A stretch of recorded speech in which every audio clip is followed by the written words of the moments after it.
Good afternoon and welcome to Election Bites, a bite-sized conversation for your lunch hour. Today we are going to be talking about the two Senate runoff elections here in the state of Georgia. We have lots of questions. My name is Avery Davis Roberts and I'm joined today by Kevin Johnson, who is the founder and executive director of the Election Reformers Network and a member of the Carter Center's U.S. Election Study Team. Kevin is now a familiar face on Election Bites. And I think we should just jump right in because I have questions for you, Kevin. All right, I'm ready. So, as we all are painfully aware, elections are not over in Georgia. More than 3 million people have voted already in these runoff elections. The final day of voting is tomorrow. But runoffs are sort of unusual, right? Why does Georgia have a runoff system? And are we the only state that does this? Good questions, Avery. So basically, whenever you have an election where there are 3 or more candidates for one seat, it's possible, of course, that none of the candidates will get a majority, that none will get, 50% of the vote plus one. And so designers of election systems have to consider either of two options. Either they go the simpler route and just allow for one round and accept that sometimes there will be people elected who have not gained majority support, or whether to have some kind of runoff with the top 2 candidates to arrive at a majority winner. So Georgia is one of 12 states that use a runoff in one form or another. One of 12. But do the other states use them for Senate elections, or are they other? So let's see. 10 states use runoffs for primary elections. 4 states use runoffs for all kinds of elections, and Georgia and Louisiana are in both categories. So that's how you get to 12. Interesting. So you sort of indicated there are some pros, some arguments for runoffs. Could you maybe elaborate on the arguments for runoffs, but also maybe some of the arguments against having runoff elections? Yeah, sure. So there are 3 arguments maybe to mention in favor of some kind of runoff. And the first is that runoffs help ensure that the will of the majority prevails. Without a runoff, it is very possible for the first place candidate in a crowded field, say, to not actually be the person that most people support. So the second reason, which is related, is that elections without a runoff system can end up effectively empowering the more extreme wings of the political spectrum, or the spectrum of opinion in that jurisdiction. And this is particularly true of primary elections.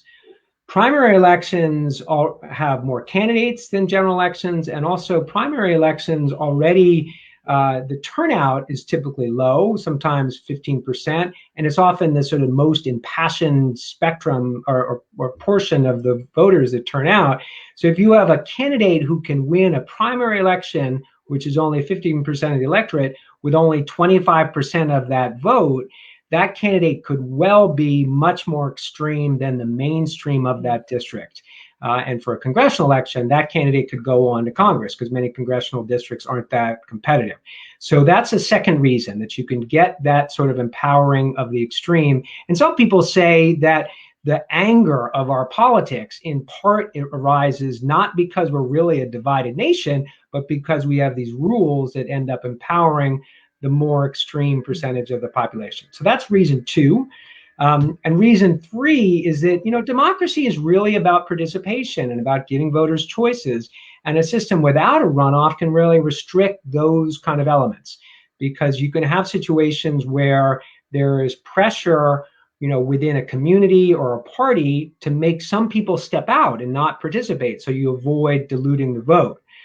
So these elements can restrict those kind of core democratic themes of participation and choice. So those are the advantages. I'll go to disadvantages now. So there are 2 that people talk about primarily. One is cost.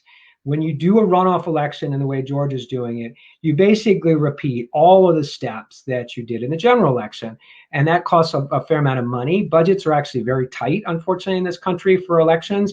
I think the Georgia runoff is expected to cost more than $1 million for the administration. And then there's the cost of the campaign, which, as we know, is going to be phenomenal in Georgia. And there's the cost to voters at the time to go and vote again. So that's one disadvantage that people cite. And the second, a little bit more complicated, is that turnout for runoff is often quite low. A recent study showed that it was about 37% lower on average at the runoff round as compared to the general. That's not going to happen in Georgia, it looks like. Georgia's going to have a lot of turnout because it's such an important race. But when there is such a low turnout, it kind of undermines the whole notion that this is creating the true representative of the majority, because not as many people are showing up. So those are the pros and cons in general. Thanks, Kevin.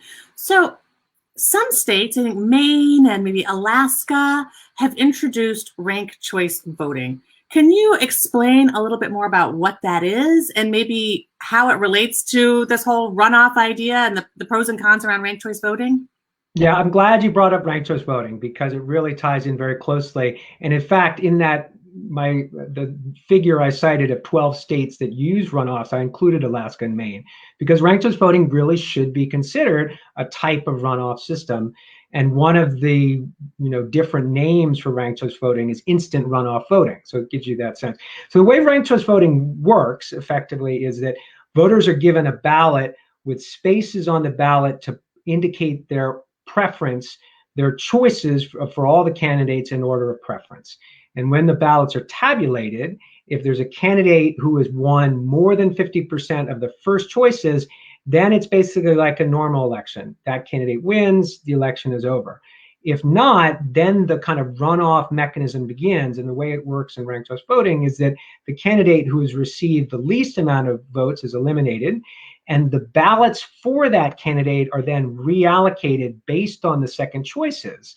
And that continues by rounds until one candidate passes the 50%. So that's kind of how it works. And ask a follow-up question if that's not clear. No, that's very clear. I may rattle it too quickly, but in terms of the pros and cons, basically all of the pros that I was talking about there, about more participation, more choice, the expression of the will of the majority, not empowering extremes, all of those pros apply to ranked choice voting, and really none of the cons, because it's not holding a whole new election with all the additional cost and with the possibility for lower turnout, etc. So that's the summary of pros and cons there.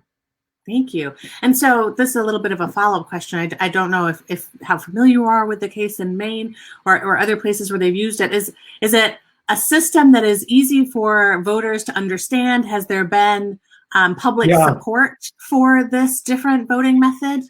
The data is really good on popularity of ranked choice voting and on understandability. The polls that have been done in Maine and elsewhere where ranked choice voting elections have been conducted show really high 90s% of the voters say that they used it, they liked it, and they want to use it again.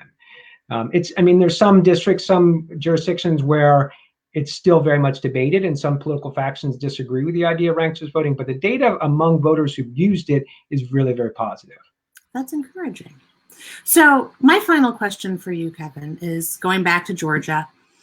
Obviously, we know that the presidential election race results in Georgia in November were very close, and the results in the Senate races, or at least one of them, were also very close, hence the need for this runoff for one of the seats. What happens if the results are really close again this time? Oh my goodness, we all go hide under the bed, something like that. So the answer to this is there are two processes to talk about, and one is a Georgia process and one is a Senate process. And the Georgia process there are two key elements to it. One is if the results, the margin of victory is less than 0.5 percentage point, there's an automatic recount that's triggered. That's a machine recounting of the ballots that were counted the first time, just to make sure there weren't any errors. And then based on that, the results are certified. And so then the second round of kind of challenge that can happen in a close election at the Georgia level is that a losing candidate, after the results is certified, can challenge, it's called a contestation. The losing challenge can contest the results formally, and that leads to a trial. heard by a judge, where the evidence is presented and the burden is on that losing candidate to show proof that there were enough problems that are larger than the margin of victory. And that initial trial can then be appealed to the Georgia Supreme Court, and depending on the circumstances, up to the Supreme Court. That's the Georgia process. But the thing to remember is that the Constitution of the United States makes it clear that the ultimate judge of the elections of the Senate is the Senate itself. It's not the Georgia Supreme Court. It's not the U.S. Supreme Court. It's the Senate has the right in the Constitution to judge the winners of the elections. Now, if we're writing a Constitution now, we might not include that provision because we can see how it could lead to abuse, where you'd have the majority party in control of the House or the Senate that just votes to decide in close elections that just its side won. And that has happened, not very often, thankfully, but it has happened. There's a famous election in 1985 where the Democratic majority in the House of Representatives gave victory to its candidate against the results that had been accredited certified in the state of Indiana. So there's a scenario here that we should all be worried about where if the two Democrats win, you could face, and it's very, very close, and if the losing Republicans feel they have a claim that hasn't won in court, that you then have the Senate under the chairmanship of Mitch McConnell or speakership of Mitch McConnell voting on whether or not to seat the Democratic winners or whether or not to call a Senate commission that Republicans would probably have a majority of to investigate claims. And who knows what that could lead to. I think we should all hope we don't go down that path because it's a dangerous one for our country. No, I agree. Thank you, I think, for that answer, Kevin. A little bit, and one more thing for us all to worry about, but hopefully we'll all go smoothly and it will just be sort of a hypothetical. Thank you for joining us, Kevin, and thank you to our viewers for tuning in for this Election Bites. We will be back on Wednesday when we will be speaking to Larry Garber about what is happening in that joint session of Congress later that afternoon. Thank you all for joining us. Thanks, Avery. See you soon.